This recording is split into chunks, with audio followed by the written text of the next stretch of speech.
સુદાનભાઈ ગઢવીએ અમારા કાર્યકર્તાઓની ટીમને વિનંતી કરી કે હજુ વધુ ઉમેદવારી લોકો કરે, ગુજરાતના લોકો આ ચૂંટણીની અંદર જોડાય, ઉમેદવારી કરે અને ભાજપ કોંગ્રેસની ગુંડાગીર્દી સામે લડે, એના માટે આહવાન કરો.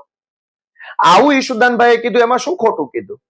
હું કહું છું કે જાઓ ગુજરાતની જનતાના પગ પકડો અને એમને રિક્વેસ્ટ કરો કે આમ આદમી પાર્ટીમાંથી ચૂંટણી લડે. હું બીજી વાર કહું છું, એમાં કોઈને ભાજપ વાળાના પેટમાં તેલ રેડાતું હોય તો તેલની જગ્યાએ કેરોસીન રેડાય, અમને કઈ ફરક પડતો નથી. અમારા ઈશુદાનભાઈ ગઢવીએ જો એમ કીધું કે જાઓ પગ પકડો, તો વડીલોના જનતાના પગ પકડવા એમાં ખરાબ શું છે? ભાજપ તો કાયમ જનતાનું ગળું પકડે છે. એટલે ઈશુદાનભાઈએ પગ પકડવાની વાત કરી, એ ભાજપને હજમ નથી થતી. ભાજપ જનતાનું ગળું પકડનારી પાર્ટી છે, આમ આદમી પાર્ટી જનતાના પગ પકડનારી પાર્ટી છે.